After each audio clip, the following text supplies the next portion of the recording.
I put a new starter in this 2006 Sprinter, put a new battery in, working fine, spinning like crazy. That was about a month ago. Just a week ago, she started cranking real slow. So we popped the hood, checked the voltage on the battery, 11.5 volts. Don't know if it was a bad battery or not sure. So we charged it up to like 12.4. At that point, what I did is I took the meter. I went to my friend some garbage freight. That's what I've been using. If you put it on the V and a straight line, that's DC voltage. You can also buy a $18 VOM meter down at Home Dumbo. That's analog with the needle. They work fine too. So anyway, we had like 12.4 volts.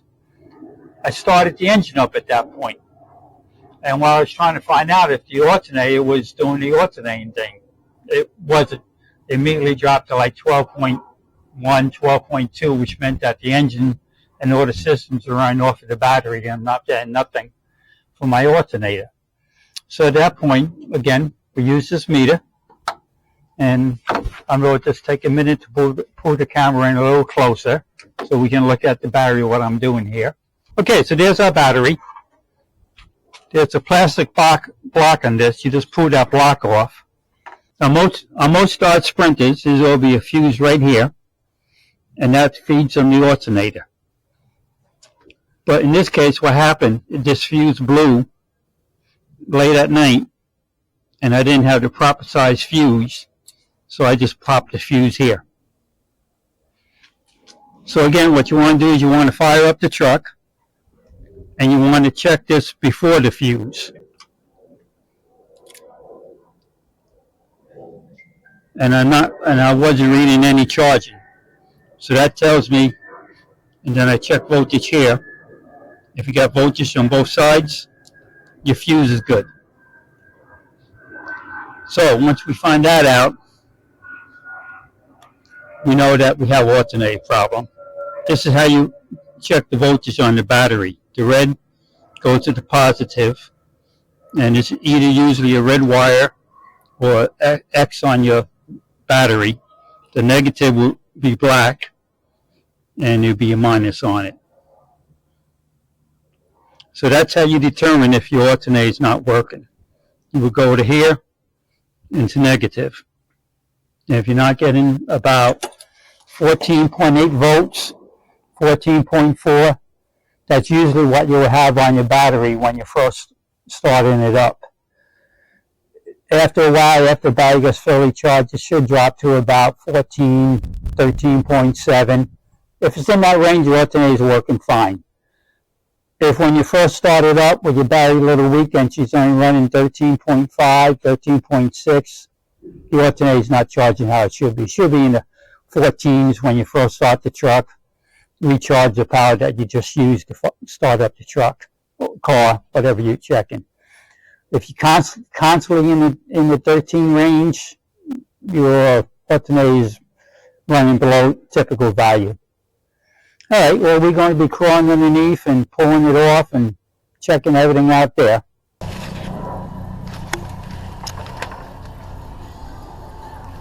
Well, hello there. So we checked out the alternator. It wasn't putting out voltage, so I went ahead and swapped it out. I swapped it out, but it was kind of a disjointed video. I had to keep jumping up, getting different tools and all. So now that I got this alternator in, I think I'm just going to reshoot it, and it won't be so disjointed and weird. So as you can see, we got a nice new shiny alternator in there. But like I said, it was kind of weird when I first did it and had to figure a few things out. So what we're going to do is we got to disconnect it up at the battery so we don't have to worry about blowing anything up. First thing we have to do is get the alternator belt off, serpentine belt. So way up in there is a 7mm socket. Let's see if I can get a light up there for you guys. And right underneath the pulley is the socket. You can see it right there, hopefully. So you're going to put your ratchet on that. I have used a 3/8 ratchet on it before. It's not a whole lot of tension. So I'm going to back away and get some tools.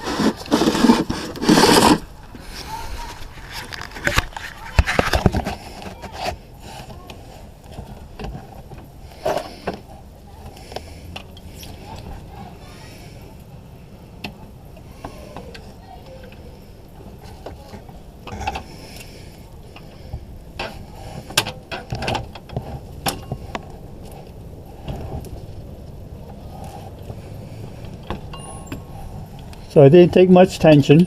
I got it popped right off.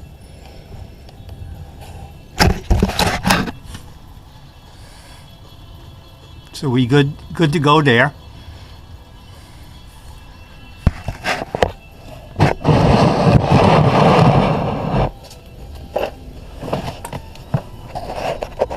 We got some tricky bolts to get to at the top of the alternator.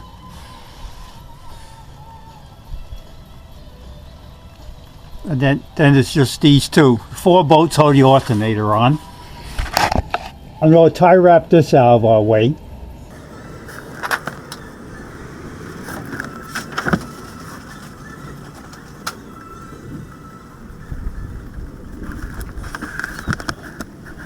of course we're starting to get a rain shower, so there's probably be a pause in this thing because I don't like working in the rain. Now, you shouldn't have this problem with these hoses in your vehicle. These hoses was to replace some transmission lines that got damaged. And it turns out I cannot find nowhere available replacement lines. So we just use rubber hoses.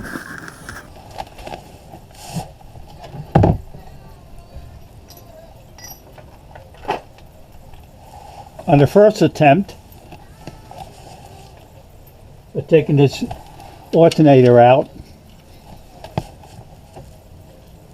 we had a bolt that stripped. These are T12s.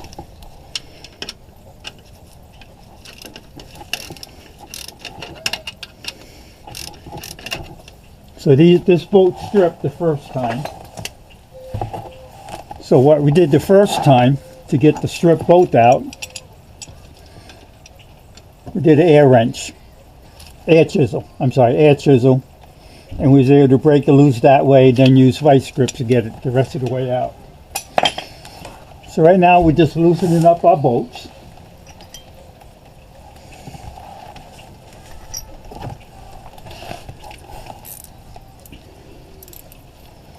These are T12s, which is not in my toolbox. Well, as they use 3/8. You got the tricky bolt up there.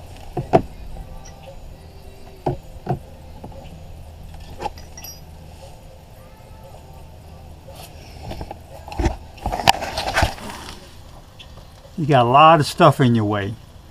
Even after you break that bolt loose, you're not going to be able to back it up. It's going to hit the turbo equipment. So you just loosen it up and pull it out as much as you can. This one here, you kind of got 2 options. You can use a swivel with a long extension, or you can move the resonate for the turbo and get it very easily from above. It works very easy.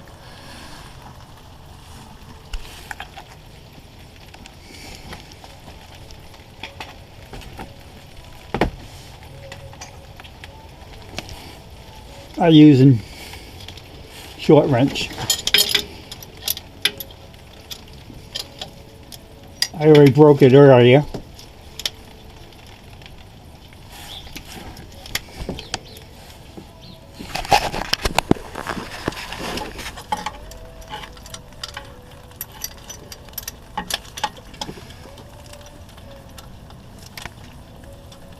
See, that works very easy.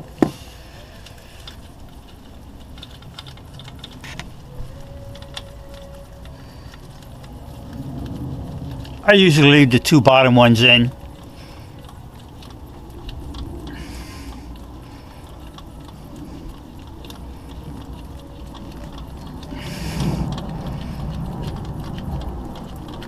Probably gonna do the speed video trick on there.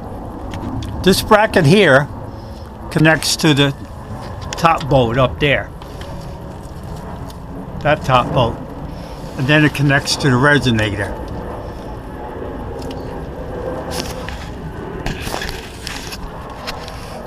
So if you pull this bolt out, you can pull the resonator out and very easily get that top bolt. So that's what I'm going to do. I believe that's a number 8. It's a number 10.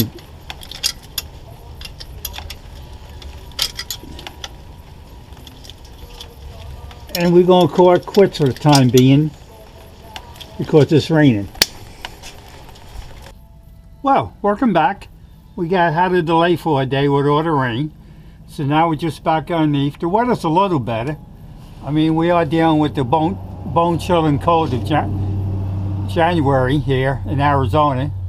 I mean, when I got up this morning, it was 42 degrees. Just horrible. Now at least it's up to 51, so we don't have to wear as many coats and hats. So we will survive. So what we're working on at the moment, we loosened our 4 bolts up already. 2 on the bottom, 2 on the top. This bracket bolts directly to the alternator through a bolt on the top and the bottom here. Then there's normally 2 bolts on it that is attached to the turbo resonator. So I want to pull the turbo resonator down so I have better access to the bolt up here from above. So to do that, we got 10mm bolts, normally 2. This truck only has the 1 here and a little higher. So we're going to pull those bolts out. And then we can slip that resonator down.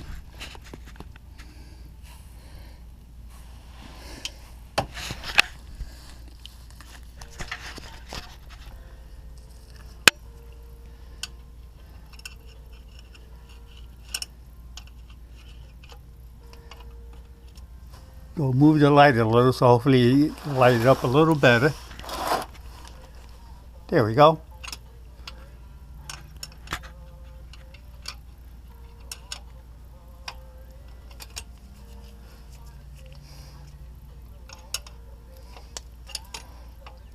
If you got a 10mm ratchet or ratchet sock, ratchet wrench, it worked pretty good. I said you normally wouldn't have this hose in your way. That was a repair due to unavailability of hard lines. So there's our turbo resonator. Has the bracket that was attached to the alternator. So we're just going to slip that out.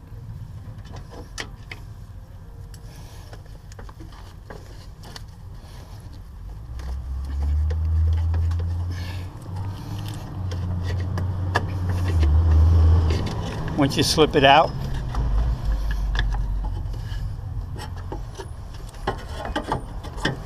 just slide it right out of the way. So now you have very easy access to this bolt.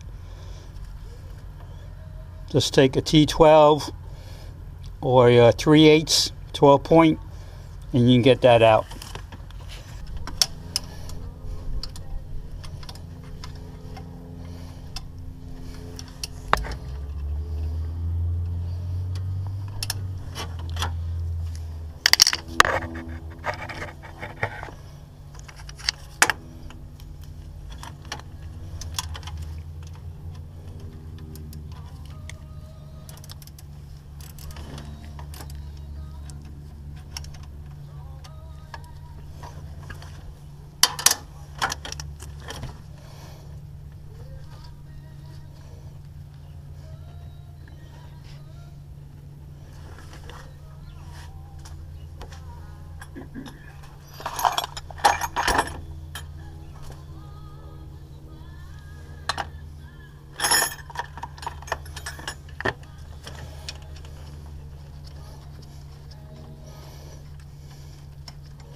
So that bolt will slide right out.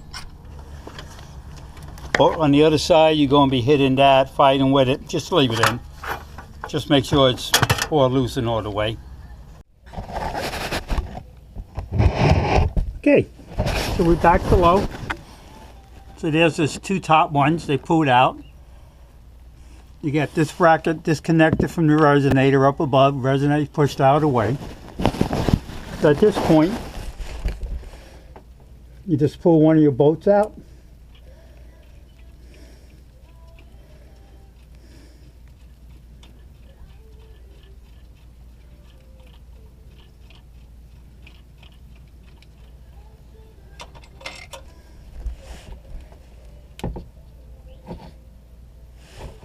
Now it's only hanging by one bolt, so this will be a little tight.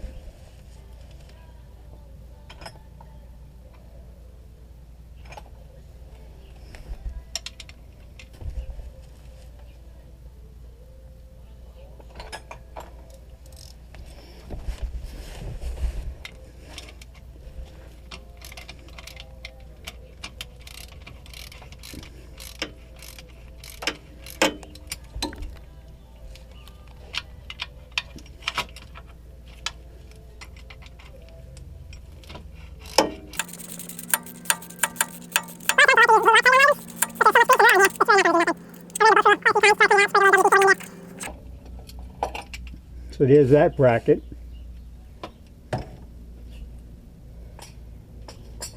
So then you just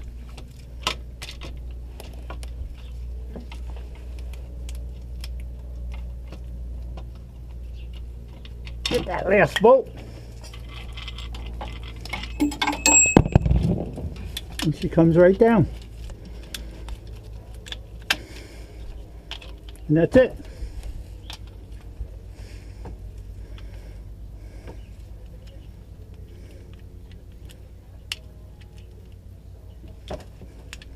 Put it back in.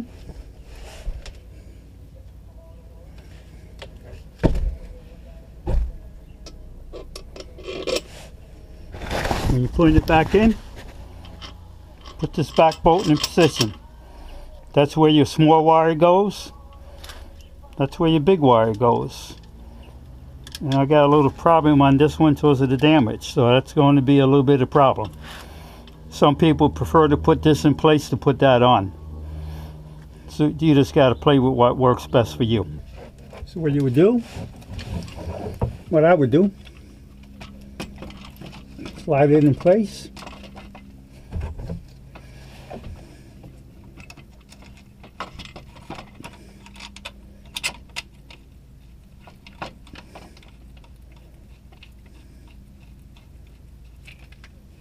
Got one bolt started.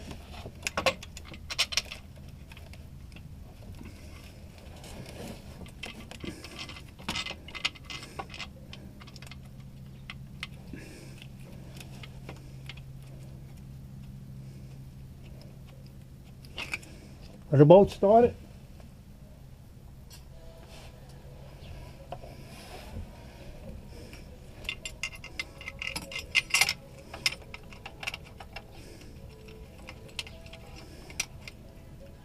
Go up above and snug that one for this bracket. Well, I hope I got enough light in there for you folks. So right down here is that top bolt on the alternator. You can see it's very easy to get to now.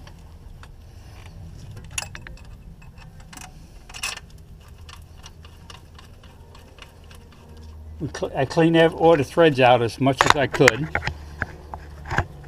So it's pretty easy to thread in. Another reason it works on making sure your bolts are clean, you get a better torque reading. If you're using a torque wrench, you get a true reading. So I tend to try to always clean out my clean my bolts, cleans the bolt holes, especially if I'm going to be using Loctite.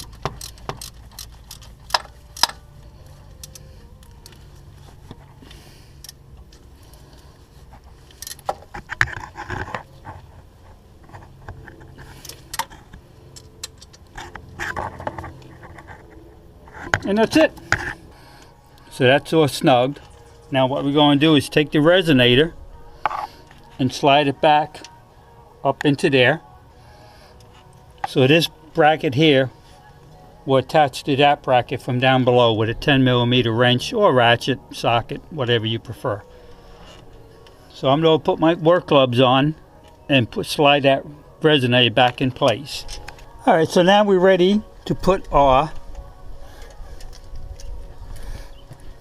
turbo resonator back.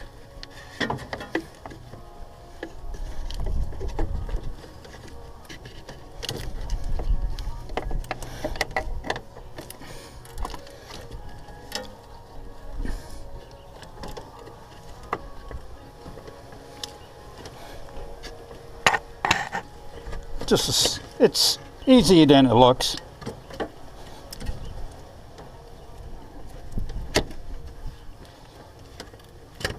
Just fits right in there.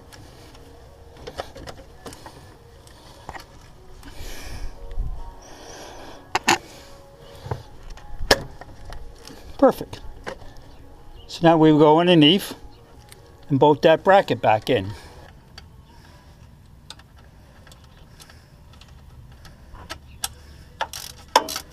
Whenever I'm storing something, I tend to always put the bolts caddy corner in the X pattern. So like I did top right, now I'm doing the bottom left. I don't know if it really matters, but it's just a quirk I developed, and it has served me well throughout the years, so no reason to change. So here it's a T12. I don't have, that's in a whole nother toolbox, it's not here, but I've been able to use a 12.3/8.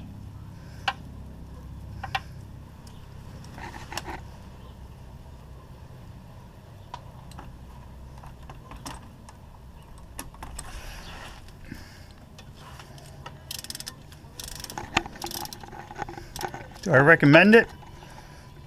Well, I can't. I just gotta say use the right tool for the right job. But you make your own decision. You use what you got on hand. Just be careful that you're not stripping anything.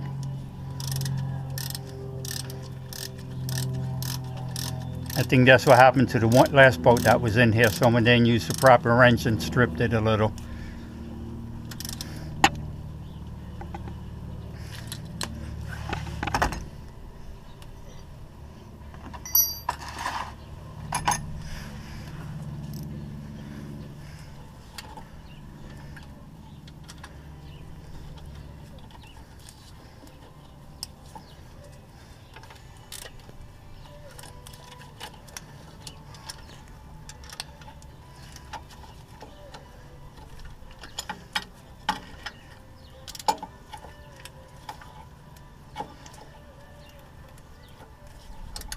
A little tricky,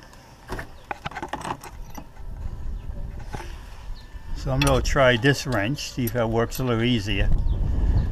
Well, it's easier, but now I can't get enough torque on it. There you go. And again, that's a 12.3/8, so I don't have a T12.